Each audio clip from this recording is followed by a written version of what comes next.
ఇంటర్వ్యూలో ఇది ఇప్పుడు వచ్చిన క్వశ్చన్, సివిల్ బీయింగ్ అనే దాని గురించి ఇప్పుడు మనం ఆడుకున్నాం కాబట్టి మిమ్మల్ని ఎవరన్నా హవారియో అన్నారా, హవారియో అన్నా, తిన్నారా అన్నా, నమస్తే అన్నా మీకు ఎందుకు కోపం వస్తుంది? అదేంటంటే హవారియో అంటే మీకు ఏం అవసరం? హవారియో అసలు బాగాలేదు, ₹1 కోటి ఇస్తారు. కానీ నేను అదే చెప్తున్నా, అప్పుడు నేను యానిమల్, నేను అబ్సల్యూట్లీ సివిల్ బిహేవియర్ కాదు. నాకు బికు మాత్రకి డిఫరెన్స్ ఏంటంటే నా కాన్షియస్నెస్ ఉండి నేను యానిమల్ అయ్యా, అన్కాన్షియస్గా యానిమల్, ఇన్స్టింక్టివ్గా, అది డిఫరెన్స్.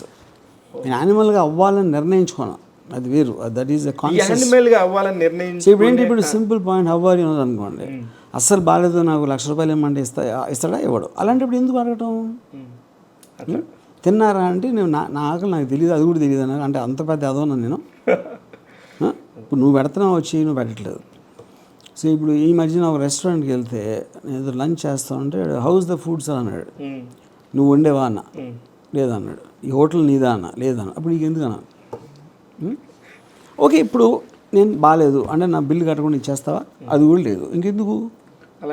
సో అంటే నాకు ఆ నీడ్లెస్ క్వశ్చన్స్, నీడ్లెస్ నైసిటీస్ అనేది నాకు చాలా బోర్ పడతాయి, చిరాకు వస్తాయి నాకు. వైల్డ్ యానిమల్గా ఆర్జీవి మారిన సందర్భం ఏంటో గుర్తుందా సార్ మీకు? యానిమల్ అనేది నేను చెప్పేది ఏంటంటే ఒక బిహేవియరల్ ప్యాటర్న్లో నేచర్ని గౌరవిస్తాను నేను. న్యాచురల్ ఆస్పెక్ట్లో టోటల్గా power and sex are only 2 realities, everything else is man made. అదేంటి మీకు సొసైటీ ఫార్మేషన్కి పెట్టిన ఇది, మీరు ఎలా ఉండాలి, ఎలా బతకాలి, ఎలా మాట్లాడాలి, ఎలా పెద్దల్ని ట్రీట్ చేయాలి, ఎలా ఇది చేయాలి అనేది అన్ని మ్యాన్ మేడ్ థింగ్స్. ఆ మ్యాన్ మేడ్ థింగ్స్ ఏది నేను ఫాలో అన్నాను. అలా అని గాడ్ని కూడా ఫాలో అన్నాను. గాడ్ని ఎందుకు ఫాలో అంటే గాడ్ నన్ను కేర్ చేయడు, కానీ నేను కేర్ చేయను గాడ్ని. గాడ్ మిమ్మల్ని కేర్ చేయడని ఎలా తెలుసు? ఎందుకంటే గాడ్ క్రియేట్ చేసిన కొన్ని లక్షల కోట్ల జీవరాశుల్లో నన్ను ప్రత్యేకంగా ఎందుకు చేస్తాడు? ఓకే, అది నాకు తెలియదు కదా. ఇప్పుడు నా కంట్రోల్, నేను గాడ్ లేడని చెప్పట్లా, నా కంట్రోల్లో లేదు. అప్పుడు నేను బతికినంత కాలం అండ్ ప్రతి మూమెంట్ నేను ఎంజాయ్ చేస్తా బతుకుతాను. కానీ అప్పుడేంటి, దేవుడిని నమ్మితే మీరు కొన్ని ఎంజాయ్మెంట్ వదిలేసి వస్తుంది. నేను వదలను కాబట్టి దేవుడిని వదిలేసాను. అది మీ ఎంజాయ్మెంట్ కోసం, అంతేగాని దేవుడు లేడని నేను ఎప్పుడు అనలా. ఇప్పుడు మా అయితే ఇక్కడ కోరికలన్నీ చంపుకుని ఒకవేళ స్వర్గం ఎక్కడ ఇల్లు అనుకోండి, ఒకటే స్వర్గం ఉందా లేదు తెలియదు, ఇల్లు వరకు తెలియదు. అదొక పాయింట్. దాని తర్వాత మనం చేసిన వాటికి ఎంత ఇస్తారు, ఎవరు ఇస్తారు? ఇప్పుడు రంభవరసి మెనగా ముగ్గురు ఉండి ఇన్ని కోట్ల మంది వెళ్ళి ఎవరితో ఉంటారు? అది కూడా చెప్పాల, క్లారిటీ లేదు కదా అక్కడ. అవెన్లో ఏముంటుందని క్లారిటీ అయితే రాలేదు నాకు. అప్పుడు నేను స్వర్గంలో నన్ను భూమి మీద రంభవరసి మెనకలు ఎత్తుకుంటాను.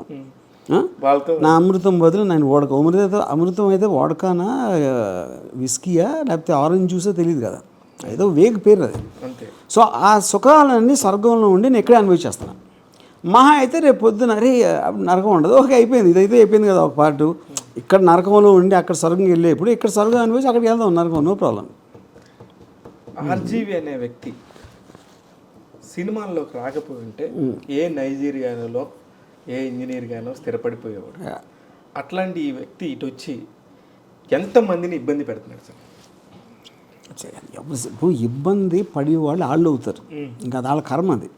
ఇప్పుడు నన్ను ఎవరు ఇబ్బంది పడలేదు కదా, ఎందుకంటే నేను ఎవరిని పట్టించుకోను, ఎవరిని కేర్ చేయను అసలు నేను.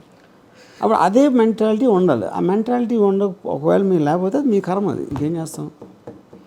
ఇప్పుడు ఆర్జీవి అనే వ్యక్తి వ్యూహం, శపథం అనే సినిమాలకి ఎదుర్కొన్నంత ఇబ్బంది గతంలో ఏదైనా సినిమాలకి నేను అసలు నా లైఫ్లో ఇంతవరకు ఎప్పుడు ఇబ్బంది అనేది ఎదుర్కోలేదు. నేను ఇబ్బందిగా తీసుకున్నది అది ఇన్సిడెంట్ అంతే. మనం మార్నింగ్ లెగిసినప్పుడు పుడతాం, ఈవినింగ్ పడుకున్నప్పుడు చేస్తాం, మళ్ళీ every day is a new day. Okay, దాంట్లో వ్యూహం తీసినప్పుడు అంత ఎక్సైట్మెంట్ ఉంటుందో నాకు, ఇబ్బంది వచ్చినా అంతే ఎక్సైట్మెంట్ ఉంటుంది, దాన్ని ఏం చేద్దామని. So I look forward to what can be done.